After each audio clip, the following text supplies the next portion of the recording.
Ilustríssimos senhores julgadores da primeira turma ordinária da 4ª Câmara da 3ª Sessão do CARF.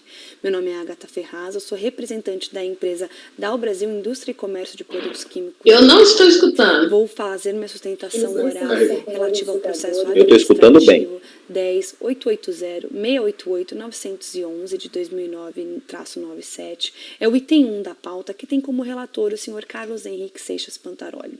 Cabe destacar o cabimento da presente sustentação oral diante da alteração da composição da presente turma. Superado esse problema e tendo fé do acolhimento dessa sustentação oral e reprodução para os senhores, passarei a tratar do processo. O processo em questão, ele trata de um pedido de compensação número 1414-244-111-3103-06-1304-8062, no qual se requer a compensação de débitos de CSLL de estimativa mensal no valor de R$ 123.784,37 centavos, que se refere ao período de apuração de fevereiro de 2006. Esse é o débito que nós pleiteamos a compensação. Claro que para você poder homologar a compensação, né, e o débito nela declarado, precisa-se analisar o crédito. Então, passaremos a tratar do crédito. O crédito, em questão que não foi reconhecido pela decisão de primeira instância, nada mais se refere à denúncia espontânea, que trata-se de um instituto amplamente reconhecido, tanto na doutrina quanto nos nossos tribunais, pacífico de que, se a empresa se autorregulariza, não há a incidência da multa de mora de 20%. Então, eu vou passar a explicar o porquê que não deve ser, não é cabível a multa de mora. Inicialmente, a empresa apurou e recolheu, em 14 de novembro de 2003, o montante de R$ 6.937.492,79 centavos a título de COFINS do Código 2172. Isso em 14 de novembro de 2003. Que é importante, as datas para denúncia espontânea, elas são muito importantes. Em 13 de fevereiro de 2004, a empresa declarou esse montante que ela havia apurado na sua DCTF original. Após revisão interna dos valores para fins de compliance, sempre há em empresa de grande porte esse tipo de trabalho, ela verificou que ela tinha apurado e recolhido COFINS a menor. Para se autorregularizar, em 27 de fevereiro de 2004, ela realizou o pagamento complementar no valor de R$ 485,010,47 centavos, porém, recolheu esse valor apenas com juros, sem a multa de mora. Depois de efetuar esse recolhimento complementar em 27 de fevereiro de 2004, ela retificou a sua DCTF em 18 de junho de 2004, informando o valor total, que seria nada mais que o valor inicial que ela apurou, mais esse DARF complementar que ela recolheu em 27 de fevereiro de 2004. Essa DCTF retificada, original, que foi enviada em 18 de junho de 2004, ela informava o montante de R$ 7.422.503,26 centavos como devido a título de COFINS. Ocorre que, antigamente, o sistema da Receita Federal, quando você informava um período de apuração e não inseria o valor da multa de mora de 20%, automaticamente, muitas vezes, já caía como saldo devedor o valor da multa de mora. E a empresa, ela precisa de certidão de regularidade, a nossa CND, para efetuar empréstimos, para fechar contratos de licitação, para tudo. Hoje em dia, uma empresa precisa de CND. Então, quando essa quantia da multa de mora, que é exatamente o valor que está em questão, que é a gente pede, né, no nosso pedido de compensação, o valor de 97.002,09, que nada mais é que a multiplicação de 20% dos 485.010,47, que é o nosso DARF complementar, que não teve o recolhimento da multa de mora, ele caiu no conta corrente da empresa e impediu que ela obtivesse a sua certidão de regularidade.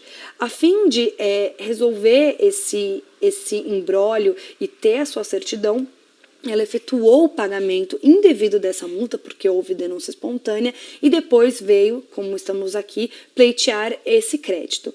Então, é importante notar que no crédito, como a gente está tratando, que é o importante para você homologar ou não uma compensação, que é o que eu estou tratando agora, houve a denúncia espontânea na realização do pagamento da COFINS, havendo indevidamente o recolhimento da multa de mora de 20%, e é esse o crédito que faz jus para que eu possa compensar o meu débito de CSLL. Eu não preciso frisar o quanto é cediço esse entendimento, quanto é pacífico na nossa jurisprudência, tanto do CARF quanto dos tribunais superiores. Então, o que aqui se pleiteia é que o crédito seja reconhecido, homologando o presente pedido de compensação, que é o débito de CSLL, todos os documentos que demonstram as minhas alegações, eles estão tanto nos autos quanto acostados aqui nesses memoriais. Então, é o que se requer. Eu agradeço a paciência de todos vocês e espero que todos estejam em segurança e com saúde. Muito obrigada, bom dia.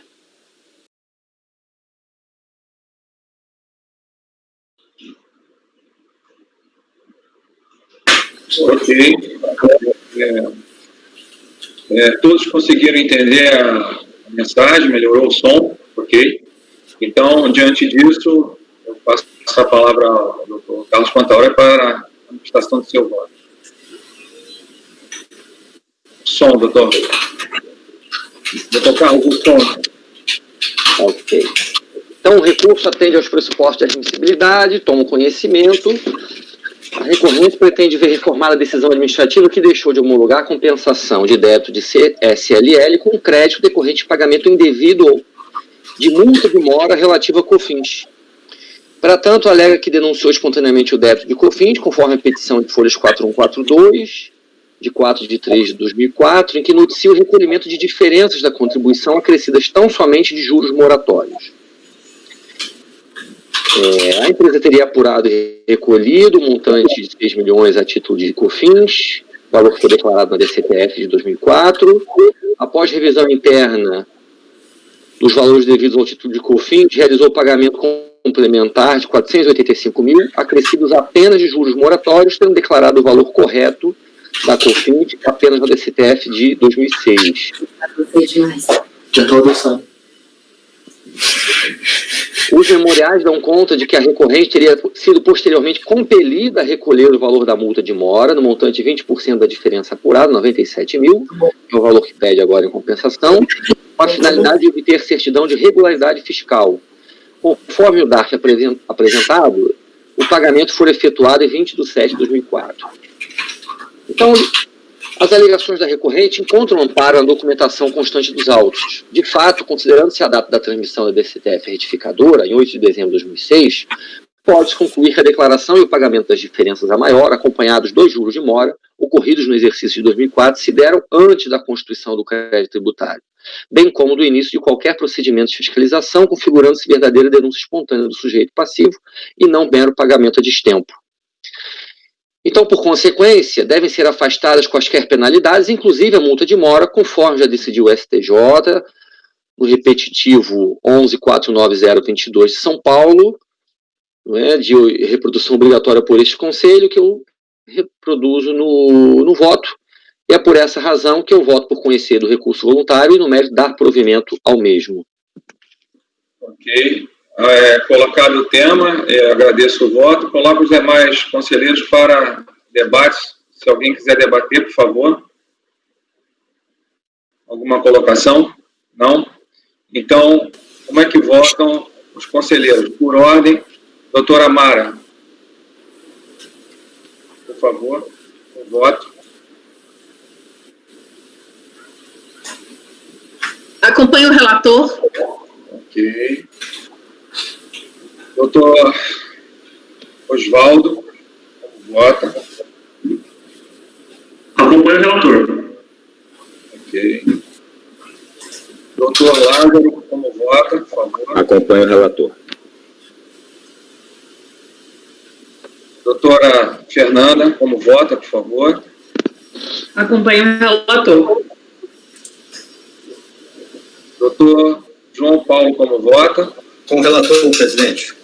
Doutor Leonardo Branco, por favor, como vota? Presidente, eu só quero lamentar profundamente que a advogada ela não possa participar aqui na sala, né? Porque se precisar, acho que a gente pode fazer pergunta. Isso sempre foi uma característica do CARF para controle de legalidade, né? Eu acho que seja uma limitação técnica. Então, eu realmente não entendi como é que essa forma de sustentação poderia acontecer de uma outra forma. Mas como nesse caso não tem nenhum prejuízo para o contribuinte, eu acompanho o relator. Doutor Leonardo, está registrado o voto e as suas considerações. O preceito é do CARF e essa presidência não tem prerrogativa de fazer uma mudança nesse momento, mas fica registrado. Obrigado. Próximo item da pauta, seguindo a pauta, doutora Mara, por favor, ela tem a processo FANF e Energia. Fica com a palavra, doutora, por favor. Presidente, perdão. Presidente, a Fernanda pediu a palavra. Não voto, perdão. Desculpe. Não só, presidente, porque eu não ouvi o seu voto e não foi proferido o resultado final. Não, vou proferir voto, vou retificar. É que eu acabei me perdendo para a colocação do doutor Leonardo e não fiz o voto. Então, retificando, declaro proclamado por unanimidade de votos, reconhecido, provido o recurso. Presidente, eu confesso que eu não ouvi o voto nem da Fernanda, nem do conselheiro João Paulo. Eu também não. Vocês estão me ouvindo, fazendo um teste aqui? Eu votei com o relator, estão me ouvindo? O de Fernanda eu ouvi, o de João eu não ouvi, não. E, igualmente, eu votei com o relator. Os votos foram registrados. Pode ser algum problema de comunicação. Então, vou proclamar, ok? Alguma dúvida? Saneado? Okay? Faz parte do processo, né? Os embargos foram admitidos. Quem está falando, por favor? Os embargos foram admitidos, né? Acordo os membros do colegiado por unidade de votos em dar provimento ao recurso. Vamos lá. Bom, então, agora, continuando, eu passo a palavra à doutora Mara, por favor, para se manifestar no segundo processo da pauta. Perdão. Retificando. A próxima relatora é a doutora Fernanda. E o tema, a empresa é Mineração Morro. Perfeito? Perfeito. Por favor, fica com a palavra. Bom dia a todos. O meu voto já está disponível na pasta. Presidente, acredito que não vai ter sustentação oral, correto? Sim, não tem. Na verdade, esse processo, nós iniciamos a análise dele em março, na sessão presencial, mas foi justamente no momento em que nós recebemos a notícia da decisão judicial que parou as atividades do CARF. Então, na verdade, eu tive a oportunidade de ler o relatório e nós começamos eu li meu voto e nós começamos a discutir. Como a maioria de vocês não estava presente e nós não conseguimos avançar, eu vou retomar do início, mas só fazendo essa ressalva. O caso aqui é um caso de pedido de compensação que não foi homologado em função da fiscalização não ter verificado a existência de crédito e que isso foi mantido depois pela DRJ. O que acontece é que esse é o caso, o cerne da questão é um momento da tributação quando se trata de PIS/COFINS, quando se trata de pagamento antecipado, né, de faturamento antecipado. O que a parte alega é que ela realizou faturamento antecipado, cujo valor foi lançado em DACOM como receita, tendo sido recolhido o COFINS indevidamente, porque a isenção só deveria ser recolhido de fato quando as mercadorias viessem a ser fabricadas e colocadas à disposição do comprador, sendo esse, então, o fato gerador da obrigação. E não, né, na verdade, quando esses recursos foram antecipadamente recebidos. A DRJ manteve a decisão da fiscalização por 2 fundamentos. O primeiro é por carência probatória, por entender que não tinham documentos nos autos suficientes para amparar a defesa da manifestação de inconformidade, e a segunda porque entendia que o COFINS seria devido na emissão da nota fiscal ou do faturamento, independentemente da tradição das mercadorias ser realizada em momento posterior. Né? A empresa, então, apresentou recurso voluntário, alegando a questão de que o registro tinha sido feito equivocadamente como faturamento no primeiro momento, porque não seria uma receita. Né? Como as mercadorias não tinham sido produzidas na época do recebimento dos recursos, e tanto a fabricação quanto a entrega seria em momento posterior, isso teria que ser simplesmente registrado, mas não faturado. E aí ela pede o provimento do recurso voluntário e, na existência de dúvida, alternativamente, requer a realização de diligência. Esse é o relatório. Alguma dúvida com relação aos fatos? Não tem sustentação, então a gente vai aos colegas conselheiros para se manifestarem. Alguém gostaria de fazer alguma colocação? Não? Então pode, por favor, doutora, pode prosseguir. Vamos ao voto. Isso. Como tem umas questões bastante técnicas aqui, contábeis, eu vou ler, mas meu voto não é extenso. Né? O recurso é tempestivo e reúne todos os requisitos de admissibilidade constantes na legislação, de modo que admite seu conhecimento.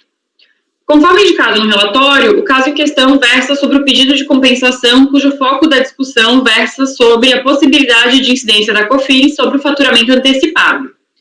Sobre a questão, o fisco sustenta a incidência do COFINS quando da emissão das notas de faturamento, e não com a tradição da mercadoria, remetendo ao artigo 1º da Lei 10.833 de 2003, ao passo que a recorrente defende o faturamento antecipado, no qual o vendedor ainda não possui o produto a ser vendido, sendo um mero compromisso sobre a venda a se realizar posteriormente, motivo pelo qual deve ser reconhecida a receita no momento da efetiva entrega da mercadoria, tradição, nos termos do Código Civil. Pois bem, a legislação do imposto de renda da pessoa jurídica encampou as diretrizes contábeis da Lei das Sociedades Anônimas, estendendo-as às demais sociedades mercantis, conforme resta delineado no regulamento do imposto de renda, e, em decorrência disso, adotou como regra geral o regime econômico das mutações patrimoniais, denominado regime de competência, em contraposição ao regime financeiro ou chamado regime de caixa, pelo qual as receitas e despesas são, de regra, lançadas contra ingressos e saídas de caixa ou bancos. Pelo regime de competência, as receitas são reconhecidas quando realizadas ou ganhas, embora não recebidas, e as despesas são apropriadas quando incorridas, ainda que não pagas. Em relação ao COFINS, toma a liberdade de citar como ponto de partida a legislação que rege a matéria, Lei 10.833 de 2003, cujo artigo 1º fala justamente de que a incidência da COFINS seria sobre o total de receitas auferidas. E o parágrafo 1º fala que, para o disposto no referido artigo, o total de receitas compreende a receita bruta, e o parágrafo 2º fala do total de receitas auferidas pela pessoa jurídica. Uma primeira leitura do artigo 1º da Lei 10.833 poderia levar à conclusão a que chega o fisco, de que o oferimento da receita, independente de qualquer tradição da mercadoria, sendo devido o recolhimento da COFINS no momento do pagamento, antecipação ou não. Simplesmente, então, a entrada de recursos no caixa da empresa. Contudo, tal racional equivaleria a atribuir a contribuição sempre ao regime de caixa, pois o que não parece guardar relação com a legislação que rege tais espécies tributárias. A base de cálculo da COFINS na sistemática não cumulativa é a receita bruta, utilizando-se o citado artigo 1º da Lei 10.833, a expressão receita auferida. Todavia, isso não implica na conclusão de que o tributo segue as diretrizes do regime de caixa. Pelo contrário, ao verificar as instruções concedidas pela própria Receita Federal em seu site, no tópico referente a contribuições para o PASEP no Guia de Orientações, encontra-se a seguinte determinação: as pessoas jurídicas optantes pelo regime de tributação do imposto de renda com base no lucro presumido e, consequente, submetidas ao regime de apuração cumulativa das contribuições para o PIS e COFINS, poderão adotar o regime de caixa para fins da incidência das referidas contribuições, desde que adotem o mesmo critério em relação ao imposto de renda e à contribuição social do lucro líquido. Resta claro, portanto, que para as contribuições sociais, a regra geral é o regime de competência, que determina o reconhecimento das receitas quando realizadas, e não o regime de caixa, cujo reconhecimento ocorre diante do simples ingresso. Em um contrato de compra e venda, a propriedade só se adquire pelo comprador, sendo móvel ou bem, com tradição, conforme dispõe o artigo 1267 do Código Civil. De start, no mesmo momento em que o vendedor deve registrar a operação de venda, surge para o comprador a obrigação de pagar pela mercadoria recebida, bem como de efetuar o registro dessa obrigação em sua contabilidade, tendo como contrapartida o ingresso dos bens no estoque e respectivo crédito, conforme dispõe o inciso 2º do artigo 3º da Lei 10.833 de 2003. Em relação aos bens e serviços, esse dispositivo estabelece como marco temporal a data de aquisição, assim compreendida como a data da tradição dos produtos, ou da prestação de serviços, e não do pagamento ou crédito em favor do fornecedor. Essa, inclusive, é o entendimento da DISIT, já da 8ª região fiscal, já consolidado em solução de consulta de 2009, em que determina que os valores recebidos a título de adiantamento de pagamento referente a futuras prestações de serviço registradas no passivo da pessoa jurídica prestadora como faturamento antecipado devem compor a receita bruta para fins de apuração da base de cálculo do PIS/COFINS no período de apuração que o bem ou serviço, né, for efetivamente executado, né? E esse também é o entendimento da nossa turma em julgamento realizado em 2017, que tratou da questão do faturamento antecipado, acórdão do conselheiro Rosaldo Trevisan. Diante disso, por considerar que é regular o procedimento adotado pela recorrente, indicando as retificações do DACOM e da CTF, ou seja, que a gente realmente houve um erro de preenchimento, mas que depois foi esclarecido nos autos e solicitada a retificação, para cômputo temporal das receitas, bem como pela existência de diversos documentos juntados aos autos que parecem corroborar com as alegações da empresa, entre eles notas fiscais, livro-razão e balancetes, entendo que faz-se necessária a realização de diligência para que a unidade local da Receita Federal do Brasil, à luz da escrituração contábil da empresa e por meio do relatório circunstanciado, realize o que segue. Qualifique o montante de COFINS efetivamente devida no período objeto do pedido de restituição, excluindo da base de cálculo o valor referente à nota fiscal de simples faturamento decorrendo de venda para entrega futura. Verifique se as 2.171 notas fiscais de vendas indicadas nas folhas 368, correspondentes às notas fiscais de simples faturamento, decorre de venda para entrega futura, se foram devidamente contabilizados na apuração do COFINS referente aos respectivos períodos, que apresente no relatório circunstanciado qualquer esclarecimento adicional que entenda relevante para os limites da questão, que, ao final, dê ciência ao contribuinte do resultado do relatório para querendo manifestar-se no prazo de 30 dias e, por fim, findado o prazo, retorne os autos para o CARF a fim de permitir análise e julgamento da matéria. É como voto, presidente. Ok, doutora Fernanda, agradeço a sua explanação, o seu voto, e coloco o tema em discussão. Alguém gostaria de comentar? Colocação? Não? Ninguém? Perfeito. Então, a partir daí, vamos à colocação.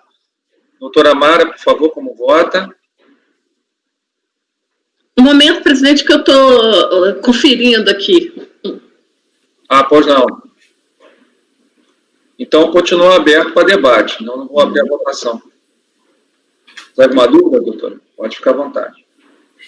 Presidente, eu vou aproveitar só para fazer aí um esclarecimento, resumir um pouco. Aqui a grande questão é o fato de que ele faturou, ele emitiu uma nota, um recibo de faturamento, né, antecipado, mas só produziu e entregou os bens no segundo momento, né? E aí o que aconteceu é que a Receita entende que nesse momento em que o pagamento ocorreu, já deveria ter sido tributado os valores devidos. A implementação do adiantamento do cliente dele, ele deu por meio de recibo ou emissão de nota? Recibo, né? Na verdade, ele faz uma nota simples de faturamento, né, de recebimento do pagamento, e depois, na nota de entrega da mercadoria, que é uma nota fiscal propriamente dita, ele indica que se trata de uma nota de entrega, né, com CFOPs, inclusive, específicos para isso. Acho que, então, assim, na minha opinião, está muito claro que os documentos dos autos, eles realmente permitem a confirmação do tipo de operação que a recorrente fazia. Acho que o doutor Lázaro gostaria de fazer alguma contribuição. Pode falar, doutor Lázaro, por favor, com a palavra. Na verdade, é só uma pequena colocação em relação ao comentário da conselheira Fernanda, que o entendimento da Receita sobre a incidência da COFINS já no momento da emissão da faturamento adiantado, mas, na verdade, só restringindo foi um entendimento do fiscal, que fez o despacho decisório, e da DRJ, porque, na verdade, tem, acho que, 2 soluções de consulta aí, que já expressam o entendimento da Receita de que não é para incidir a COFINS, e tem também, o contribuinte colocou no recurso voluntário, decisão do CARF, e da inclusive da própria DRJ, de que não é o momento da incidência do simples faturamento, mas sim com a concretização da emissão da nota fiscal de venda, e não de simples faturamento para adiantamento de recursos. Então, era só isso. Foi um entendimento muito específico, não é um entendimento da Receita em si, é um entendimento desta DRJ e do fiscal que fez o despacho decisório. Presidente, essa é uma discussão que a gente já teve aqui na turma de reconhecimento de receita, em regra, por regime de competência, mutação patrimonial, né? A discussão que a gente tem aqui é necessidade ou não de tradição para incidência, né? Então, receita precisa de ganho ou realização mesmo, né? E a base, como a Fernanda colocou, é a receita oferida, né? A gente teve aqui já aquele caso do adiantamento para futura retirada. Nesse caso aqui, com a proposta de diligência, e teve retificação, né, da DCTF, né? Então, eu vou acompanhar a Fernanda, já adiantando. Então eu vou dar encerrado. A doutora Mara, tem alguma dúvida? Não, eu estava só o Carlos quer falar, tem uma dúvida primeiro, pode falar, Carlos. Porque essa diligência aqui, na verdade, é só para quantificar o crédito, né? Ela já emite um juízo de mérito aqui, né? Na verdade, vinculado a esse juízo, mas composição, né? Evidentemente, a diligência não pode tomar uma decisão de mérito, evidentemente, né? Toma como premissa, né?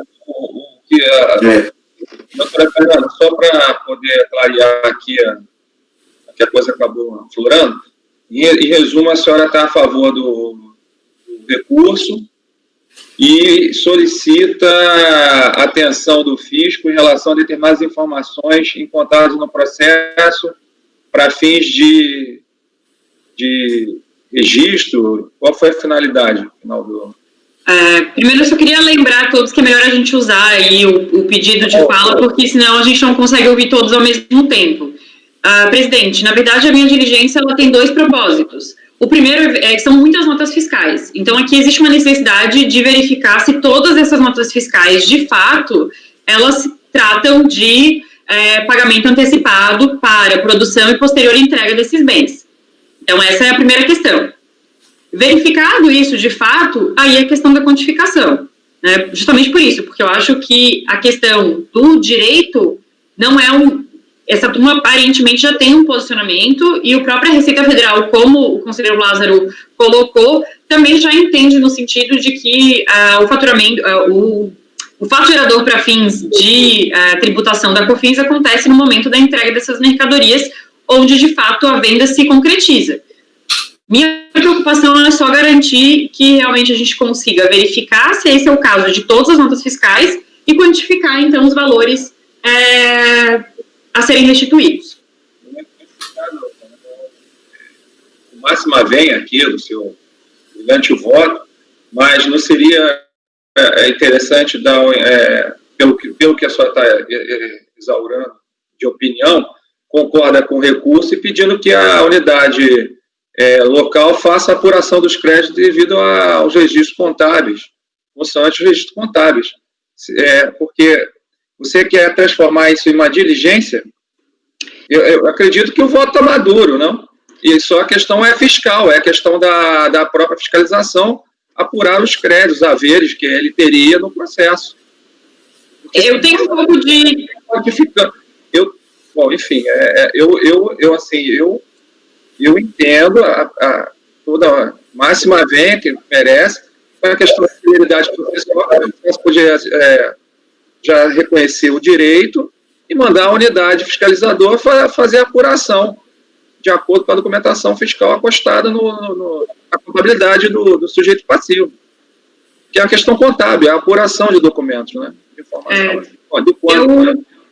Aqui a gente reconheceria o crédito e o direito, vou dar a palavra já, enfim, retornaria ele para o processo. Vou dar a palavra por ordem, acho que doutor Lázaro, depois o doutor Carlos, por favor.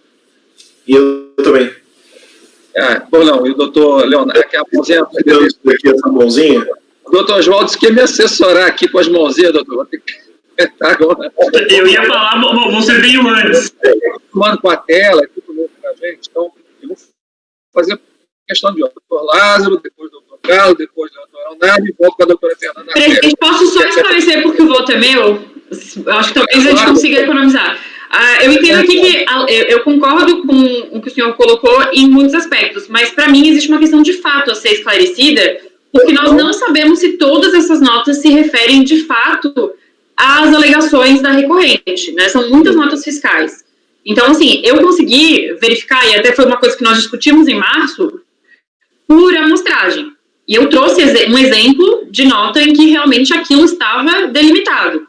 Mas eu não consegui avaliar mais de 2.000 notas fiscais. Então, eu entendo que eu tenho um pouco de medo de, primeiro, dar uma decisão ilíquida nesse caso, e, em segundo momento, de ter algum fato que possa ser controverso e que mereça a nossa atenção. Então, por uma questão até em respeito ao devido processo, para que isso não atrase mais ainda o fim da questão para o contribuinte, e por uma questão aí de esclarecimento de fato, eu ainda preferia ir pela linha da diligência. Por favor, doutor Lázaro, com a palavra. Casos como esse, que a gente envolve pedido de restituição ou pedido de compensação, em que a gente precisa verificar o valor, né, o valor a ser restituído, se é a diferença ou não, a gente precisa, eu entendo que em geral, primeiro, para não dar uma decisão ilíquida, que poderia existir, não vejo nenhum problema em alguns momentos, mas haveria esse problema da decisão ilíquida, e segundo, o contribuinte ele está afirmando um determinado valor. E numa diligência, a unidade preparadora pode entender que não é aquele valor que está sendo pedido que é o correto, por qualquer outro motivo. Então, a gente ficaria com o problema de dar uma decisão ilíquida, a unidade não entender que é o valor que está sendo pedido aqui no processo, e aí continuaria a haver a possibilidade de uma manifestação do contribuinte contestando o resultado dessa diligência. Então, é por isso que, nesses momentos, a gente pede que seja feita a diligência, que seja quantificado o valor, que o contribuinte se manifeste a respeito do resultado da diligência, e só assim a gente conclui Porque o que a gente pensa que pode ser celeridade processual agora, pode se transformar num imbróglio lá na frente. Então, na verdade, a melhor forma da gente não correr qualquer tipo de risco, a meu ver, é fazer a diligência, é oportunizar o contribuinte que se manifesta sobre o resultado da diligência. Se houver concordância, se a unidade achar que realmente é esse valor, o processo está finalizado. E quanto ao comentário do conselheiro Carlos, de haver uma prévia decisão, primeiro que o que se impede de fazer em sede de resolução é determinar uma diligência, porque, por exemplo, tem uma decisão. Então, por exemplo, quando se faz aqui no pedido que exclua da base de cálculo o valor referente à nota fiscal sem faturamento, a gente, quando retornar essa diligência, por exemplo, poderia ser daqui a 5 anos, ter uma nova composição, e a gente entender que decidir que não é dessa forma. Então, não há adesão tomada para dizer, a COFINS tem que decidir sobre essa nota fiscal já lá no momento da emissão da nota de simples faturamento. Nada impede isso. Então, não há uma decisão tomada. Se não tem essa ressalva, corre o risco de a gente vir com uma decisão equivocada da unidade preparadora. Então, o que quer que seja quantificado é o valor que tem que ser apurado, mas que tem que ser excluído. Então, isso precisa ficar claro para a unidade preparadora, para ela saber o que é que ela tem que calcular. É só o meu entendimento. Obrigado, doutor. A palavra, doutor Carlos, por favor. Não, eu havia pedido a palavra, mas acho que eu já estou com os esclarecimentos, eu já estou pronto para votar. Já verifiquei aqui, realmente tem solução de consulta da Receita, já desde 2017 sobre o tema. Acho que não... a negativa foi por uma questão de direito, não se analisou o fato até agora no processo, então estou pronto para votar. Está bem. Doutor Leonardo, por favor, com a palavra. Esses casos, presidente, de decisão ilíquida, eles vão contra a própria missão do CARF de celeridade, né? Porque aqui o que a gente está decidindo é sobre o ano de beato. Agora, se tiver divergência quanto ao quantum de beato, depois isso vai gerar, na verdade, um novo contencioso. E o entendimento tradicional dessa turma é no sentido de que, quando a gente converte um processo, um julgamento em diligência, o processo ele continua vivo, e aí ele pode retornar para cá. Então, o retorno positivo de diligência vai gerar só o acolhimento. E aqui é o caso de analisar 2.171 notas fiscais de venda, né? Então, para mim, como eu consideraria um caso de decisão ilíquida, eu vou acompanhar a relatora.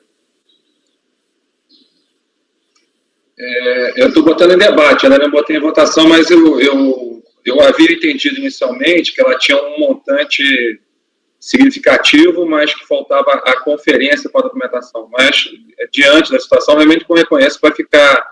Aí vai se tornar uma nova lide dentro do próprio processo, uma coisa recorrente. Então, está esclarecido.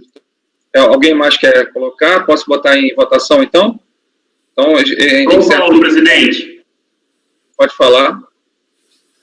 Ou não? Então, presidente, apenas 2 coisas. Primeiro, o senhor mencionou aí do auxílio com o pedido da palavra. Tanto eu como o Oswaldo, a gente está à disposição, só a gente estabelecer esse fluxo, tá? E segundo, quanto ao processo em si,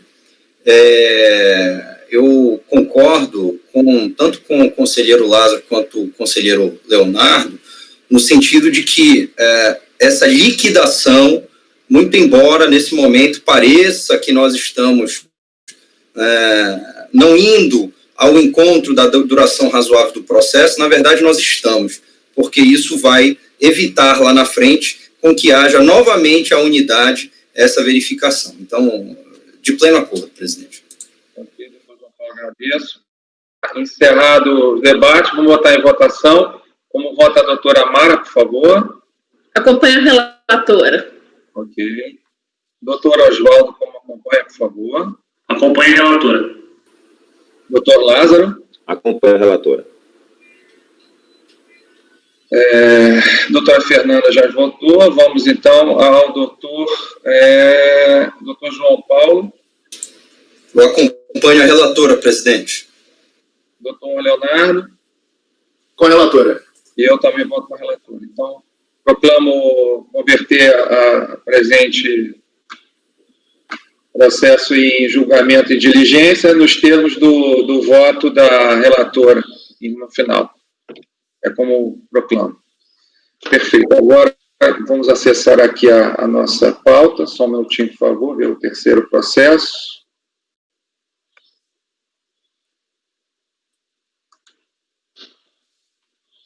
É a doutora Mara, né? Acredito. Deixa eu só confirmar aqui, porque a minha tela aqui se fechou. Só um minutinho.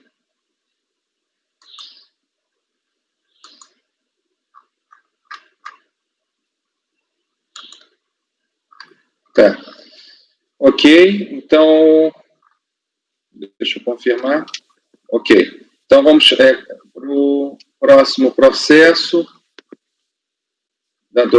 Assim, então, tá. Doutora Mara, por favor, com a palavra, a empresa Fafém Energia.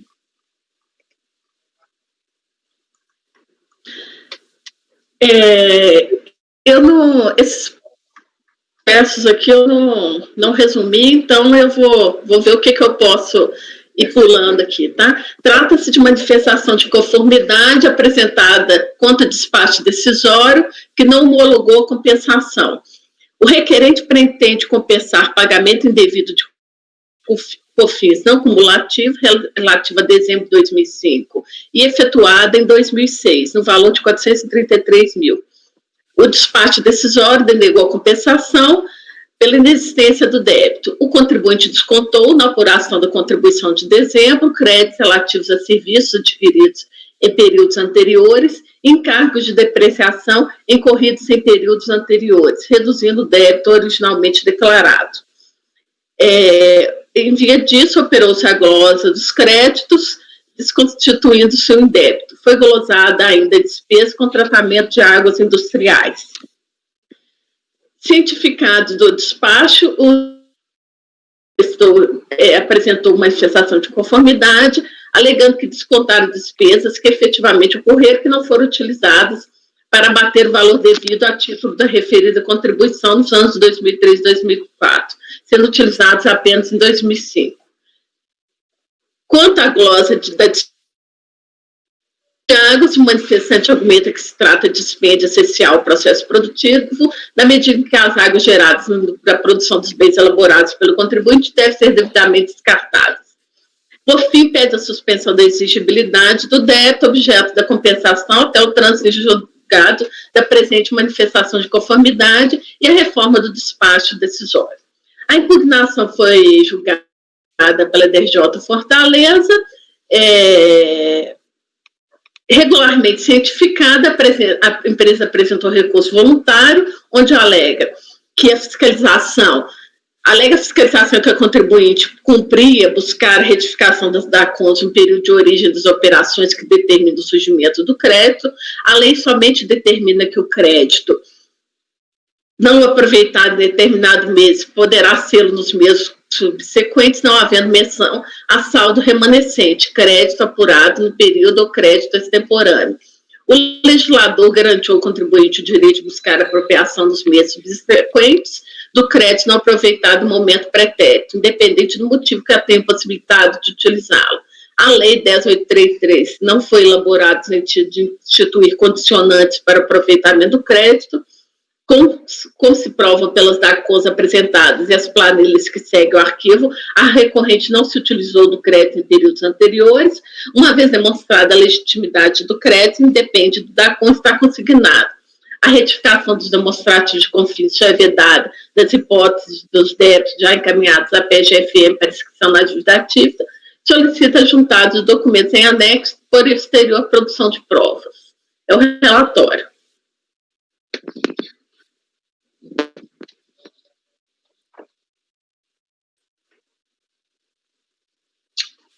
Agradeço o relatório e coloco, não há sustentação oral, coloco para debate. Está aberto o debate. Alguém gostaria de fazer alguma colocação? Sem colocações. Então, vamos passar para a votação. Doutor Oswaldo, como vota? Não, eu tenho que ler o relatório primeiro. Eu tenho que ler o voto. Desculpe. Coloca a votação, por favor. Eu vou passar para o voto. Consta dos autos que a recorrente declarou em DACON 577 mil e, posteriormente, verificou que não descontou créditos relativos à prestação de serviço e à depreciação de bens no valor de R$ 1.900.000 e R$ 4.900.000, originários do ano de 2003, 2004 e 2005. Em vista disso, retificou o DACON e o DCTF, resultando em débito de R$ 433.000.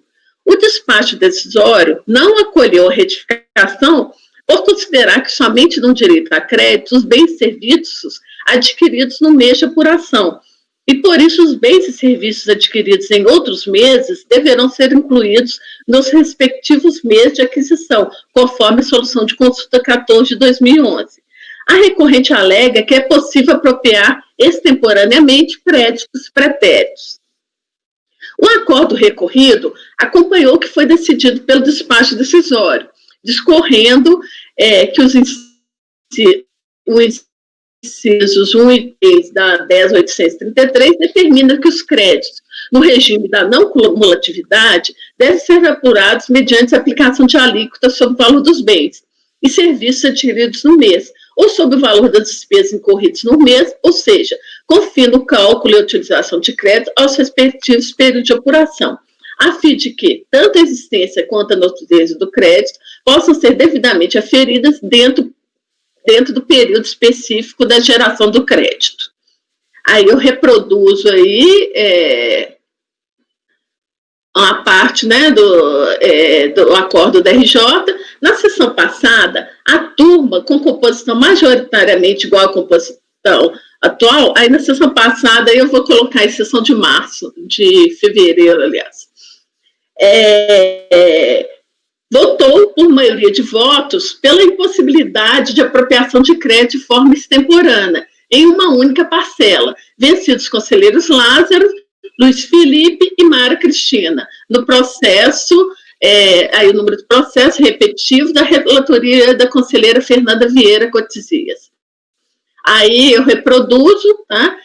Também no acordo relativo ao processo de relatoria do conselheiro Carlos Henrique Pantaroli, houve manifestação da turma por maioria de votos para dar provimento à forma de utilização dos créditos contemporâneos, vencidos os conselheiros Lázaro, Larissa, suplente convocada, e Mara Cifuentes.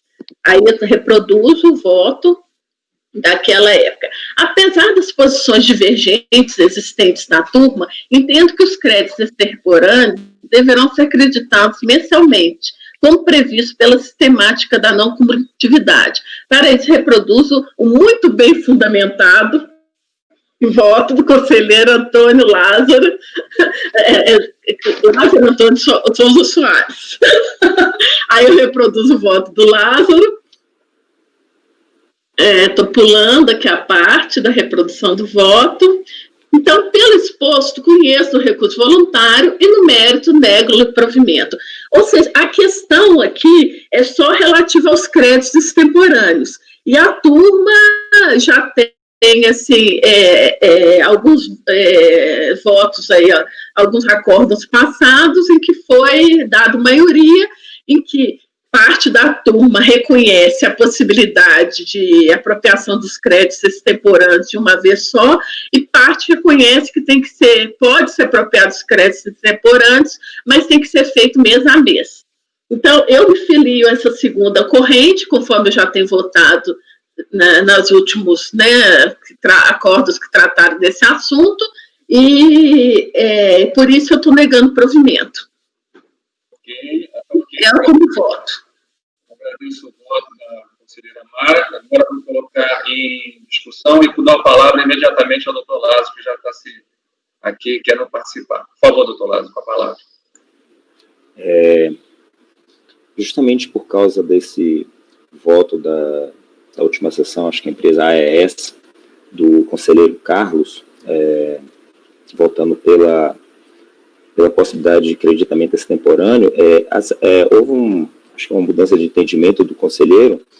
Na votação de fevereiro, ele me acompanhou no voto, acho que da Braskem, salvo engano, pela impossibilidade do creditamento extemporâneo, que foi vencido por maioria.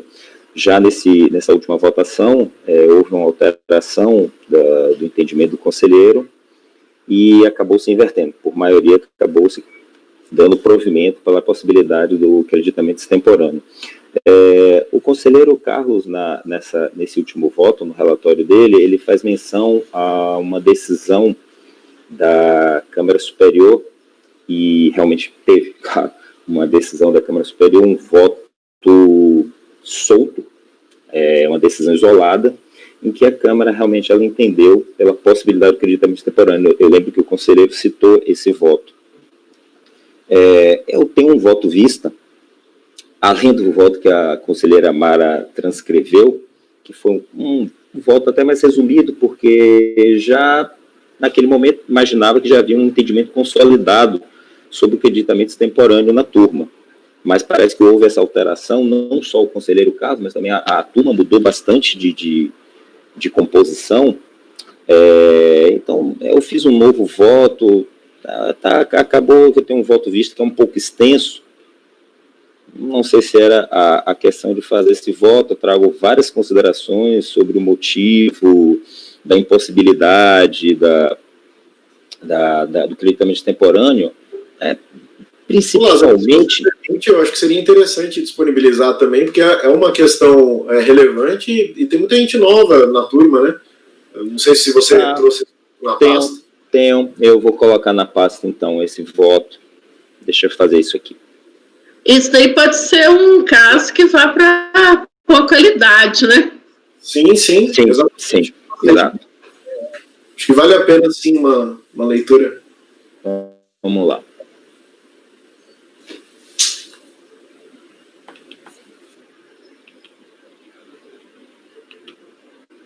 Qual o acórdão, Lázaro, o seu, que você fez esse vista? Não, eu não acabei colocando. Esse voto eu coloquei, foi uma declaração de voto que eu fiz em um processo, eu acho que da conselheira Fernanda. Mas é mais antigo? Não, foi agora fevereiro, janeiro, mas eu estou colocando um voto vista formatado aqui, que vai ficar mais fácil, tá? Pra tá certo. Você vai colocar na pasta T, é isso? Isso, estou colocando na pasta T. Declaração de voto, né? O meu voto foi por maioria. Sim. Ele foi provido. Foi. Foi uma declaração, não foi voto vencedor. Não foi voto vencedor. Foi declaração de voto.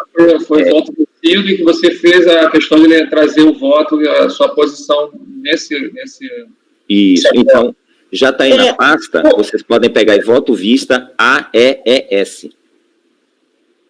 O seu, foi maioria, Fernanda, em fevereiro, vencidos foram Lázaro, Luiz Felipe e eu. Então, o Carlos te acompanhou, né? Foi o Carlos, o João, o Leonardo e o Oswaldo, né? Todos abriram o voto. O substituto era o Luiz Felipe. Isso. O Luiz Felipe foi pela divergência. Todos já abriram o voto vista? Quanto à forma de utilização extemporânea dos créditos, há que se ressaltar que a legislação tributária não prevê a utilização de crédito de forma acumulada em um único mês. O dispositivo legal que se utiliza os contribuintes para justificar tal possibilidade de creditamento extemporâneo é o artigo 3º, parágrafo 4º das leis número 1077 e 1033, que diz o seguinte: o crédito não aproveitado em determinado mês poderá ser nos meses subsequentes. Esse transporte de saldo permitido pela legislação tem como único objetivo possibilitar que o saldo de crédito seja utilizado para a dedução do próprio tributo no período subsequente, como previsto pela sistemática da não cumulatividade. Vejamos. Trata-se de conhecida regra hermenêutica, a que afirma que os incisos devem ser interpretados dentro do parágrafo ou do artigo em que estão inseridos, bem com os parágrafos de acordo com o caput do seu artigo. Essa vinculação de preceitos normativos, segundo uma hierarquia, representa o método ou critério de interpretação topográfica, pelo qual os dispositivos em sua interpretação devem levar em conta o contexto em que estão inseridos. É uma vertente do método de interpretação sistemático.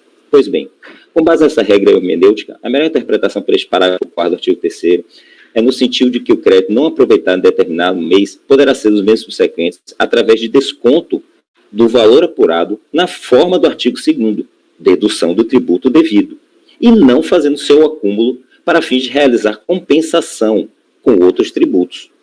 Se assim fosse, tal regra deveria constar da Lei 9.430/96, cujos artigos 73 e 74 tratam especificamente de restituição e compensação de tributos, ou possuir dispositivo autorizativo expresso, assim como o inciso 2, parágrafo 1º do artigo 5º das leis, onde se fala que a contribuição para o PIS não incidirá sobre as receitas decorrentes das operações de alguns exemplos, algumas situações em que não incide. E aí, olha o que é que se fala no inciso 2º.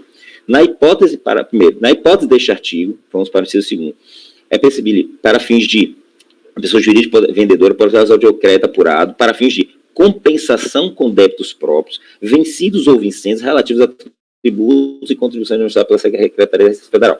Então, veja que nessa possibilidade do caput do artigo 5º, houve um dispositivo legislativo expresso dizendo que, nesses casos, poderia haver a compensação, o que não ocorre no caso do artigo 3º. O presente processo trata de pedido de ressarcimento acumulado com declaração de compensação, o que só pode ser feito com crédito acumulado no próprio trimestre. Assim, como o contribuinte está apresentando pedido de ressarcimento referido a crédito de determinado trimestre, somente o crédito acumulado neste trimestre poderá ser objeto do pedido. O crédito acumulado nos períodos de apuração anteriores deveria ter sido solicitado em pedido de ressarcimento ou decompro específico para cada trimestre respectivo. É a regra estabelecida pela legislação, cuja Lei 9.430 confere à Receita Federal a competência para disciplinar como deverão ser efetuados os procedimentos de restituição, compensação e ressarcimento. Lembrando que nós não podemos ignorar a instrução normativa quando ela não afronta dispositivo de lei. Tá? Então, na instrução normativa, ela fala que o ressarcimento, contribuição, deverão ser efetuados conforme disposição na instrução normativa. Então, no artigo 27, fala que poderá ser objeto de ressarcimento somente após o encerramento do trimestre calendário. Lá embaixo, no artigo 28, parágrafo 2º, cada pedido de ressarcimento deverá referir-se a um único trimestre calendário e ser efetuado pelo saldo credor remanescente no trimestre calendário. Mais adiante, no artigo 42, parágrafo 6º, a compensação dos créditos que trazem esses 2 e 3 do caput do parágrafo somente poderá ser efetuado após o encerramento do trimestre calendário. Parágrafo 7º, embora não sejam passíveis de ressarcimento antes de encerrado o trimestre, que se refere ao crédito, e no parágrafo 11, o crédito utilizado na compensação deverá estar vinculado ao saldo apurado em um único trimestre calendário. Veja que essas limitações não são limitações que se diga que estão contra a lei, porque a lei permite que a instrução normativa diga como deverá ser feito esse pedido de ressarcimento, de compensação e de restituição. Nos casos em que não há tributo a ser compensado em determinado período de apuração, o crédito poderá ser objeto de pedido de ressarcimento, a depender da natureza do crédito, ou ser transportado para os períodos seguintes, passando a ser tratado como crédito não ressarcível. Ou seja, aquele que o sistema de compensação da Receita e também o contribuinte irão inicialmente deduzir do tributo devido no período, para, somente no caso deste se esgotar, iniciar a dedução do crédito acumulado no próprio trimestre, que é um crédito ressarcível para aquele trimestre. Acho que a gente já viu aqui, todo mundo já deve ter visto, aqueles despachos decisórios eletrônicos, onde o saldo que é apurado para fins de possibilidade de compensação, a planilha, o sistema Perdecomp, ele gera uma planilha onde você começa com saldo credor ressarcível de período anterior. Em coluna seguinte, você vê os créditos ressarcíveis, em outra coluna, os créditos não ressarcíveis, em outra coluna, os débitos. Você, em outra coluna, faz a dedução destes débitos em relação aos créditos não ressarcíveis e vai para a linha seguinte, que seria o mês seguinte ao trimestre calendário, para fazer novamente essa mesma sistemática. No final dessa apuração desse trimestre, o que sobra de saldo, que seria ressarcível, que foi após o esgotamento de todo o débito não ressarcível, se não esgotou todo o crédito, se não esgotou todo o crédito não ressarcível do contribuinte, então todo o crédito ressarcível daquele trimestre poderá ser pedido em compensação. Caso o débito dele ultrapasse o crédito não ressarcível, ele passará a consumir crédito ressarcível. E aí somente o que sobrar é que poderá ser objeto de pedido de compensação. Se você pega e começa a tirar valores de trimestres isolados, sem que a Receita tenha procedido a todo esse cômputo, e jogue isso para o trimestre seguinte, você impossibilitou toda essa análise. Não tem mais como fazer essa análise. Mas vamos lá. Neste sentido, as seguintes decisões da Câmara Superior. Então, como eu falei, havia realmente, tem uma decisão do que o conselheiro Carlos colocou, foi por um voto do conselheiro Rodrigo Poças. Mas veja que foi um voto isolado. Temos aqui voto de 22 de janeiro de 2020 da Câmara Superior, em que não se permite a possibilidade de compensação de créditos temporâneos. Temos decisões de 11 de novembro de 2019. Temos decisões de 16 de outubro de 2019, todos da Câmara Superior. Temos um acórdão de 16 de dezembro também de 2019, não é da Câmara Superior. Temos outro acórdão de 9 de novembro de 2019, outubro de 2019, fevereiro, uma série de decisões aqui. A necessidade de retificação dos DACONs desses CTFs respectivos não é mera formalidade. O primeiro fator a exigir essa conduta é a óbvia possibilidade que o contribuinte esteja pedindo o mesmo crédito 2 vezes, tanto no pedido original quanto no pedido posterior, no qual esteja sendo feito creditamento extemporâneo. Somente com o levantamento da base de cálculo de ambos os períodos seria possível realizar essa determinação, somada à demonstração de que, caso tivesse sido creditado no período correto, o valor extemporâneo, 2 pontos. 1, não estaria prescrito, e 2, não teria sido consumido na própria escrita fiscal. É o caso daquela planilhinha que eu te falei que sai no despacho decisório. Não teria sido consumido na própria escrita fiscal, no período correspondente entre a data em que o creditamento deveria ter sido feito e a data em que foi apresentado o pedido de ressarcimento ao DECOMP, destacando que esta apuração é feita automaticamente pelos sistemas informatizados da Receita, a partir justamente das informações extraídas dos DACONs e das DCTFs. Daí a necessidade da sua retificação, de ambos. Ou de que o contribuinte refaça manualmente toda a apuração deste período. Esta última opção exigiria do físico que também realizasse toda a fiscalização manualmente e implicaria no desperdício de milhões de reais dos contribuintes que são investidos anualmente no desenvolvimento e manutenção de soluções de tecnologia para aprimorar e automatizar as fiscalizações, além de torná-las menos suscetíveis a erros humanos. Neste contexto, não me parece razoável deixar ao sabor do contribuinte decidir se será fiscalizado automaticamente por um programa de computador que faz trabalho em segundos ou manualmente, implicando o deslocamento físico de um servidor para realizar esse procedimento em dias, intimando o contribuinte a apresentar seu escrito fiscal, preenchendo manualmente planilhas de cálculos que, a depender do posto do contribuinte, pode consumir dias, simplesmente pelos fatos de que o contribuinte não quis fazer as retificações devidas na forma determinada na legislação. Em segundo lugar, exige-se essa agregação dos créditos por períodos de apuração, devido ao fato de que, neste regime, estes créditos são passíveis de ressarcimento e compensação, segundo os requisitos que só são aferíveis dentro do próprio período de apuração. É preciso que em cada período de apuração exista uma perfeita definição da natureza dos créditos e de que forma o sujeito passivo chegou aos saldos passíveis de repetição por qualquer uma das formas previstas, compensação ou ressarcimento. Devo lembrar a vocês que quando é feito o preenchimento do DACOM, existem 2 colunas. Existe a coluna dos créditos oriundos de exportação, vinculados a receitas de exportação, que esse é um crédito que pode ser utilizado automaticamente para compensação ou restituição. E existe uma outra coluna, que são dos créditos gerados por aquisições de insumos voltados a receitas obtidas no mercado interno e que não possui essa autonomia. Ele só poderá ser objeto de pedido após aquela planilhinha que eu citei no despacho decisório e averiguação da existência de saldo credor. Então, é isso que eu falo sobre a natureza do crédito. Que crédito é esse que está sendo trazido temporariamente? É um crédito relativo a insumos vinculados à receita de exportação ou um crédito relativo a insumos aplicados na produção de mercadorias vendidas no mercado interno? Isso faz a diferença. A possibilidade de compensação e ressarcimento tem a ver com a natureza dos créditos apurados e com o período em que foram gerados. Em síntese, as opções de compensação e ressarcimento são assim delineadas pela legislação. Créditos associados a receitas tributadas no mercado interno, dedução na escrita fiscal. Crédito escritural. créditos associados à receita não tributados no mercado interno. Compensação ou ressarcimento no trimestre seguinte. E terceiro, créditos associados às receitas de exportação, compensação no próximo mês ou ressarcimento no próximo trimestre.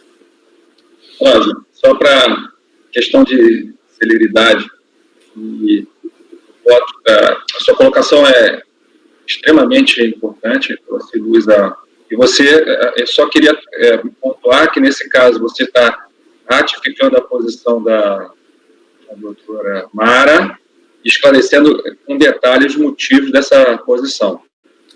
Acho importante, porque como nós temos divergência na turma, eu espero tentar mudar algum voto, porque senão nós corremos o sério risco de perdermos por maioria, e eu entendo que não é a decisão correta, é o meu entendimento.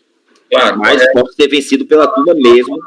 Eu só estou querendo fazer essa linha, porque inclusive no próprio voto que você estava lendo, a doutora Mara tinha justamente a mesma sustentação de base legal, e levou a negar o provimento, e o senhor está fazendo a sustentação em relação ao detalhamento da informação, através tanto do controle da Receita Federal, que especifica os momentos corretos e as formas de utilizar desse crédito oriundo de atividades distintas. Eu compreendi, tá? Claro, é só isso que eu queria, para a gente poder, depois, se tiver, pode continuar, mas se estiver pronto para a gente botar já em discussão, não sei se tem mais alguém querendo. Estamos no finalzinho já aqui. Como a apuração dos créditos depende de prévia confrontação entre créditos pela apuração. Aqui, o reconhecimento do direito creditório deva se dar por período de apuração. Importa destacar que o trimestre de apuração tem influência no percentual de rateio dos custos passíveis de creditamento. Ainda tem essa questão. Está à disposição, se encontrar forma clara de normativas.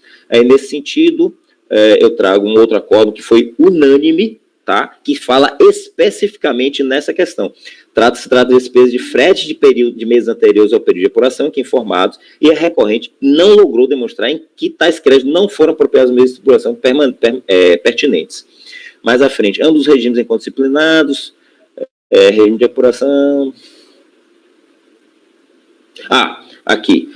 E a segregação dos créditos por período de apuração também se justifica pelo fato de a forma passível ou admitida de aproveitamento depender da composição do crédito no respectivo período de apuração, especialmente nos casos de aproveitamento mediante ressarcimento e compensação, para os quais existem específicas restrições legais. É a questão que eu te falei, se o crédito está vinculado à receita de exportação ou à receita de mercado interno. Portanto, a segregação da apuração dos créditos por período de apuração, inequivocamente, não se trata de mera exigência formal, sem efeito prático. Ao contrário, trata-se de procedimento determinado por lei que visa o controle e a verificação do estrito cumprimento dos requisitos legais. A relevação ou desconsideração dessa formalidade, além da impossibilidade da verificação da legitimidade do crédito por parte da autoridade fiscal, inequivocamente, poderá resultar no descumprimento das condições legais estabelecidas para o ressarcimento ou a compensação do saldo de crédito a ser referidas às contribuições. Foi decisão de janeiro de 2018, unânime. Era isso. Ok, doutor Lázaro. Essa última decisão foi da Câmara Baixa? Sim, desculpa. Foi decisão de Câmaras Baixas. Isso. Ok. Turma 3302.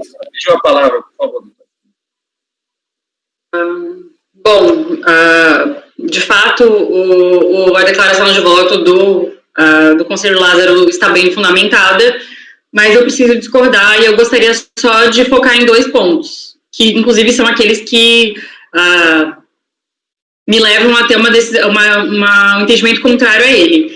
A primeira é que ele cita acórdão para definir a posição dele, mas ele traz uns acórdãos que seria impossível apurar o crédito daquela forma, e ele fala em não ser razoável.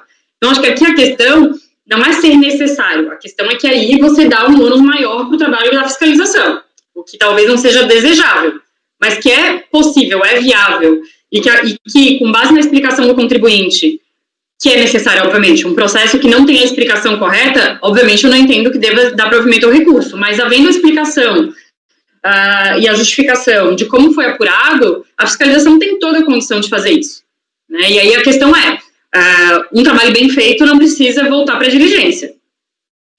Então, não acho que as nossas decisões aqui devam ser baseadas com o tempo que a fiscalização vai gastar para realizar o trabalho e a apuração.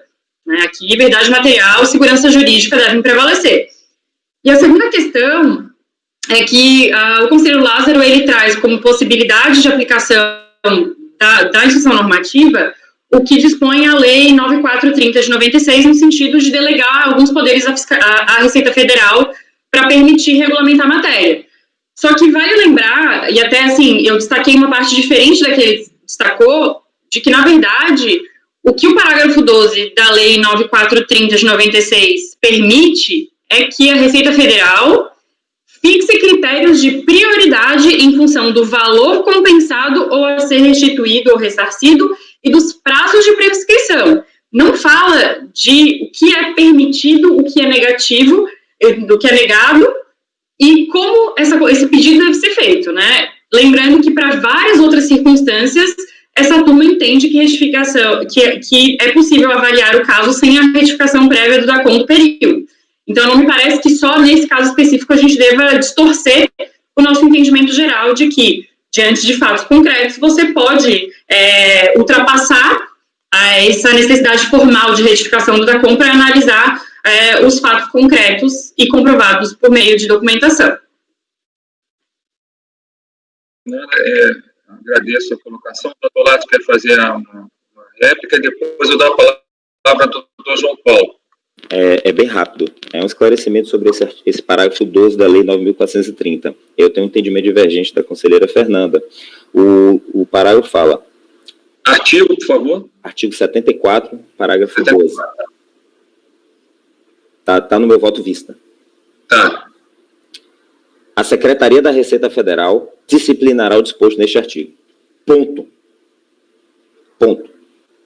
Agora, não está ponto, tem um vírgula, porque diz o seguinte: podendo, ou seja, tendo a faculdade, se quiser, de fixar critérios de prioridade em função do valor compensado ou a ser restituído e prazos de prescrição. Veja-se que esse podendo é apenas uma faculdade a mais que o legislador quis deixar explícita. Mas a redação principal é: a Secretaria da Receita disciplinará o disposto neste artigo. Ponto. Uma leitura diferente dessa vai dizer o seguinte: não tem nada disciplinado. Como é que é feita essa compensação? Porque a lei não diz. Se a Receita não pode fazer, então faz como? De qualquer forma, como eu falei, instrução normativa, ela é norma complementar, artigo 100, se eu não me engano, né, do CTN, ela é legislação, faz parte da legislação tributária, e ela só pode ser desconsiderada em caso de haver explícito confronto com lei. Então tem que ser apontado, não, a lei diz uma coisa, a instrução normativa está dizendo outra, ou está regulamentando de forma diferente. Não sendo o seu caso, tem que se cumprir o que está na instrução normativa. É a minha visão do parágrafo 12.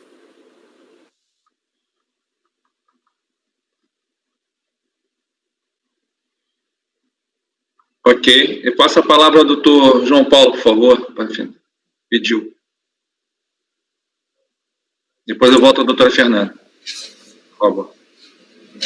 Presidente, até dou a palavra para a doutora Fernanda e eu quero fazer uma conclusão disso. Eu creio que ela queira falar em cima do que o conselheiro Lázaro falou. Vou falar, doutora Fernanda.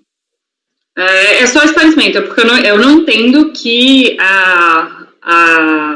o disciplinará poderá reduzir direito conferido por lei. Então, aqui me parece que essa questão de disciplina é uma questão muito mais procedimental, no sentido de permitir o trabalho da Receita, mas não restringir um direito do contribuinte simplesmente para ter menos trabalho. É esse sentido que, reforçando o que eu já tinha falado antes. João, quer complementar? Pode fazer a pergunta.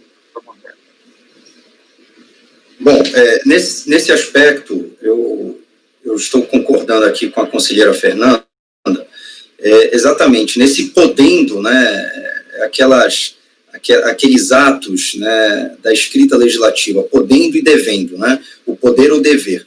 Esse podendo, me parece que está dentro, sim, da interpretação que nós precisamos nos ater, qual seja, a lei. Esse é o limite. Né, a estrita legalidade do direito tributário assim impera. Você não pode pôr no ato normativo infralegal reduzir direitos, desde que isso seja colocado aí a nome de uma regulamentação, qualquer coisa que seja. Então, no meu ponto de vista, a disciplina disso é regulatório, é procedimental e não processual, onde os direitos ali estariam. Do mesmo modo, me parece que, além do que a conselheira Fernanda falou, de segurança jurídica, busca da verdade material, eu acrescentaria também a boa-fé do contribuinte. Não pode simplesmente o fisco, que tem o dever de perquirir a justiça social fiscal, simplesmente deixar esse objetivo norte de lado, já presumindo algumas coisas sem ter realizado a verificação cabal para tanto. Então, o meu entendimento é de que, de fato, não pode haver restrições nesse sentido. É a mesma coisa, aqui só fazendo um exemplo muito rápido, presidente, é a mesma coisa quando você tem lá, né, e aí só trago os efeitos disso, né, que a gente sabe que isso é matéria, né, já bastante vasta dentro dos tribunais. Você tem lá a lei do parcelamento 10.522, que trata do parcelamento ordinário, e você tem lá a portaria conjunta da Receita e Procuradoria, que restringe a forma do parcelamento simplificado e limitado por valores. Mas veja, a lei não disse isso. Ou seja, isso é um limite que não pode a portaria trazer. Não pode um ato, né, inferior à lei trazer. Ele pode regulamentar como vai ser feito. Se a lei não previu limitação de valores, não poderia um ato infralegal assim fazer. Estou apenas fazendo uma correlação. Por quê? Porque chove mandado de segurança nesse aspecto e 90% dos casos é dado a segurança para parcelar valores superiores a 1 milhão no caso concreto. Apenas aqui, buscando fazer, guardadas as devidas proporções, uma analogia de uma restrição de direito nesse sentido, razão pela qual entendo em conjunto com a conselheira Fernanda. Doutor Lázaro, por favor, com a palavra. Então, se a gente consegue já colocar, a situação já está madura. Por favor, e colocar as duas teses, né? Por favor. Meu entendimento sobre restringir direitos e regular a forma como os direitos deverão ser exercidos. Restringir direitos, nós temos um caso muito clássico, vários, mas eu posso citar uma aqui, foi objeto de repetitivo da STJ, em que aquele colegiado entendeu que havia uma restrição de direitos, que quando a Receita Federal, ela emitiu uma instrução normativa, dizendo que na apuração do crédito presumido, não seriam admitidos créditos originários de aquisição de insumos de cooperativas e pessoas físicas. E isso é uma restrição de direito feita por instrução normativa. Quando você determina que o pedido de compensação deverá ser feito trimestralmente, que existe uma fórmula de cálculo e de apropriação, porque a lei determina e separa a natureza dos créditos, e que isso deverá ser feito através do sistema PERDECOMP por trimestre, e determinando que cada pedido deverá conter apenas um único trimestre, isso é regular a forma de você exercer o direito. Ninguém está dizendo que o contribuinte não poderia ter pedido o direito que ele está pedindo. Ele só deveria ter feito esse pedido por uma outra forma que está regulado. Aí, avançando um pouquinho mais, a gente vai chegar assim de conclusão. Bom, isso é uma restrição, o contribuinte está sendo tolhido do direito dele. Bom, nós não podemos julgar isso casualmente, caso a caso. Ou ele pode, ou ele não pode. Ou ele pode sempre, ou ele não pode sempre. Então, por esse raciocínio, a gente chegaria à conclusão que, se todos os contribuintes do país resolverem que eles não querem mais usar o sistema PERDECOMP, eles não podem usar. Todos fazem uma petição. Nessa petição, eles fazem um demonstrativo lá, que eles entenderem que é mais o correto, entregam para a Receita, ó, tome aí e faça a sua apuração. Eu fiz o meu pedido, falei que se fundamentou, apresentei meus livros, eu não estou a fim de apresentar PERDECOMP, não. É a situação extrema, mas é a situação que é permitida se a gente entender isso. E, por fim, só para encerrar, eu gostaria de colocar que essa é a única turma do CARF que ainda polemiza essa questão. Se vocês repararem nas decisões, eu coloquei Eu fiz a coleção de muitos votos, tem muitos ali, que se vocês repararem, eu peguei um de cada turma e alguns da Câmara Superior. A nossa turma é a única que ainda polemiza sobre esse tema, e mesmo assim, em fevereiro, ela já votou de forma unânime pela impossibilidade de creditamento extemporâneo. Era só isso. Ok, agradeço. Acredito que o tema já está maduro. Temos, então, a colocação da doutora Mara, que é pelo não provimento, pelo não reconhecimento do recurso, e a doutora Fernanda fazendo divergência, né, no sentido de reconhecer. Então, vamos colocar em votação. Então, vamos lá. Doutor Osvaldo, como vota? Vota com a doutora Mara ou com a divergência? Eu voto com a divergência, porque eu entendo, como entendi no outro voto, que a da doutora Fernanda, que a questão não é de direito, nós estamos tratando aqui de questão probatória.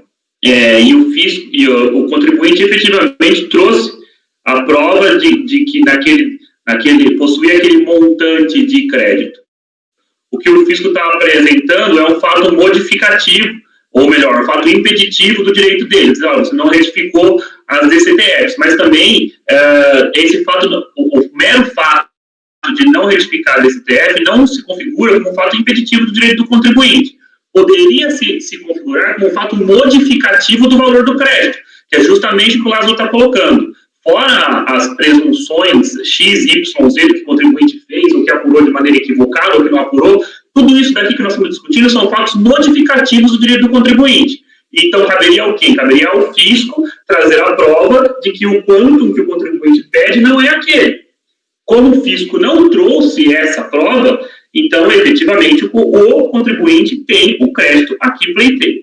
É como voto, e por isso acompanha a divergência da conselheira Fernanda.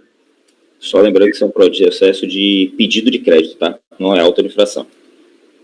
Aqui só para colocar, aqui o objeto aqui é reconhecer o crédito, não é isso? Estou plenamente ciente disso, estou dizendo que o contribuinte demonstrou os fatos constitutivos do direito dele e caberia o fisco demonstrar os fatos modificativos ou impeditivos do direito do erário. E o fisco deixou de fazer essa prova. Okay. Doutor Lázaro, um voto. Eu acompanho o voto da conselheira Mara. Perfeito. Doutora Fernanda, por favor. Bom, eu já tinha adiantado, então eu vou com a divergência. A única coisa aqui é que eu acho que não é pelo provimento do recurso, né? Eu acho que vai ter que fazer uma diligência para apurar esse crédito diante considerando que deve haver uma retificação, né? Então é só isso. Eu entendo pela possibilidade de se aceitar as provas trazidas, ainda que sem retificação do período e etc., para fim de verificar o quanto a ser apropriado extemporaneamente. Então, o Oswaldo, eu acho que ele altera o voto, né, para diligência. Só questão de ordem. Então, exatamente. Só questão de ordem. Então, a doutora Fernanda abriu divergência para reconhecer o direito do crédito temporâneo, condicionada à sua avaliação. Eu entendo a questão de que deve ser baixado o processo. A gente não pode, se for diligência, antecipar o entendimento no sentido de provimento, né? Então, aqui, eu não vou dar uma decisão ilíquida. O que eu entendo é que deve ser baixado em diligência para que o pedido de retificação seja avaliado, né? Porque aí o que aconteceu foi que o pedido de retificação foi feito nos autos, e não por meio de documentação. Ele não retificou os documentos fiscais, mas ele argumenta como essa retificação deve ser feita nos autos. Então, é isso que tem que fazer, tem que baixar para que a fiscalização, com base em todas as explicações, realize os ajustes necessários e aí apure o crédito. Perfeito, é exatamente isso. Só para a doutora Mara, só para a questão de ordem, por favor. Então, a senhora foi, como o doutor Lázaro, contrário ao entendimento do contribuinte, pelo menos eu havia entendido na sua minuta, que seria uma atividade de apropriação indevida extemporânea. Eu estou enganado ou não? Só para me corrigir, por favor, porque ficou um pouco... É isso? É isso mesmo. Tá, ok. Então, vamos lá. Voltou a doutora Fernanda. Doutor Carlos, por favor, com a palavra. Com voto. Como voto, conselheiro, por favor? Eu voto com a divergência e eu acho que em termos de direito já se definiram aí duas interpretações bem claras, mas como o Lázaro reforçou bastante a questão da jurisprudência do CARF, eu queria contribuir com algumas observações aqui, que na verdade esse tema, a nossa turma não é a única que ainda polemiza, esse tema sempre foi polêmico. Eu separei aqui pelo menos umas 3 decisões da Câmara Superior, porque eu reparei que as decisões que o Lázaro trouxe são todas praticamente do último trimestre em que o CARF funcionou, de outubro de 2019 até fevereiro de 2020. E, na verdade, talvez isso revele uma tendência recente, mas a verdade é que esse tema sempre foi oscilante, seja na Câmara Superior, seja nas turmas, na Câmara Baixa, e seja na nossa própria turma.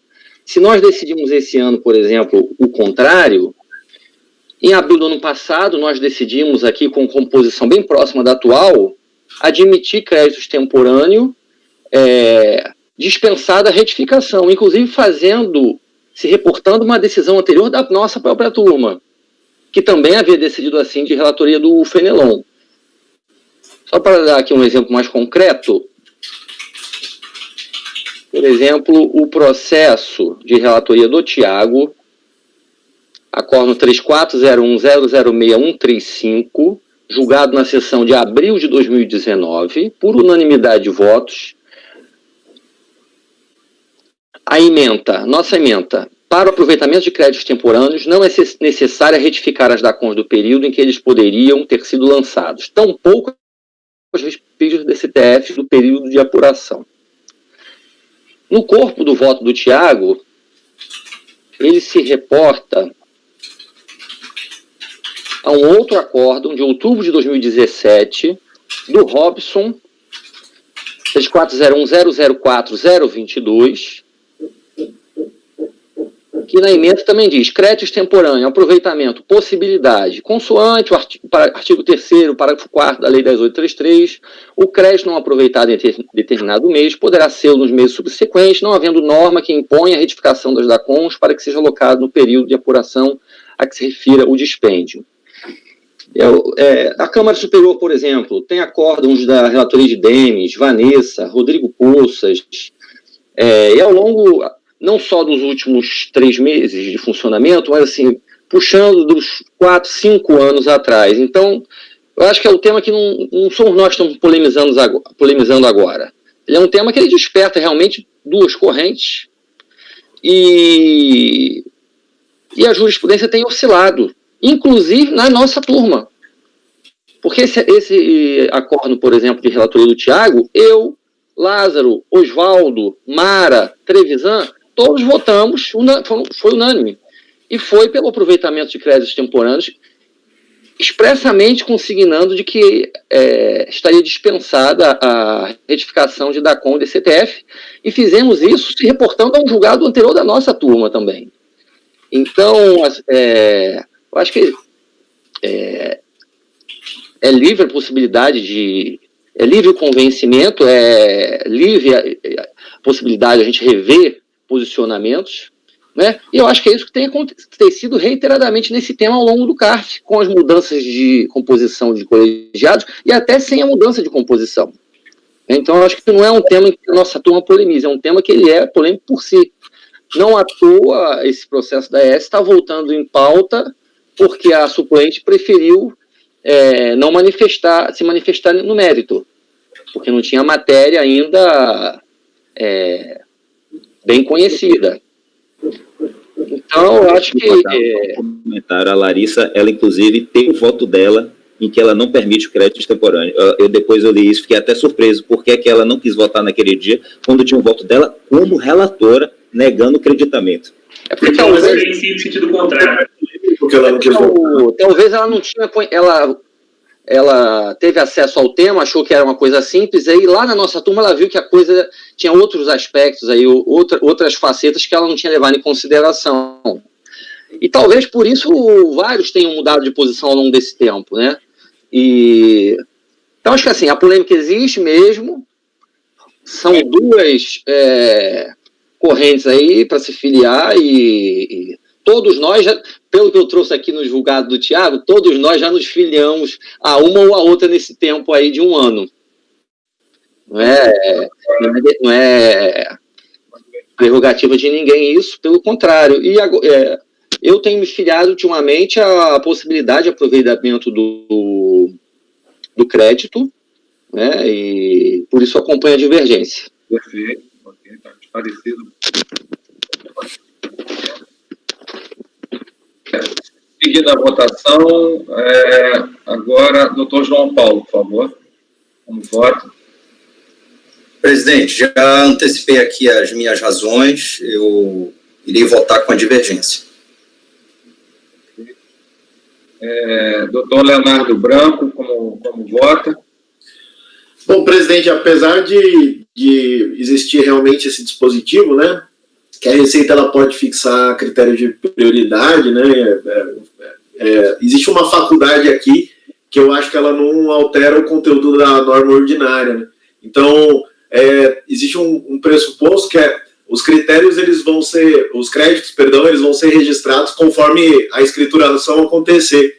Mas tem uma norma que possibilita registro extemporâneo para desconto em período futuro, né? E aqui tem uma questão probatória, porque o contribuinte ele precisa mostrar o crédito e a finalidade do aproveitamento extemporâneo dele. E isso tem que ser feito ainda dentro do prazo decadencial, né? Mas se ele fizer isso, não tem possibilidade da gente aqui negar o crédito dele, o direito creditório, porque mesmo que a gente esteja debatendo uma norma complementar, como o Lázaro falou, não tem um dispositivo legal que eu tenha encontrado que impõe retificação de DACOM, DCTF. Isso aqui é a autotutela da administração, né? A questão, para mim, é de coleção probatória, como a gente tem se posicionado. Então, se o contribuinte demonstrou, na verdade, o direito no primeiro momento que ele pôde falar, que foi logo depois do despacho decisório, se a lei 10.833 ela não vem para instituir uma condicionante para o aproveitamento do crédito, né?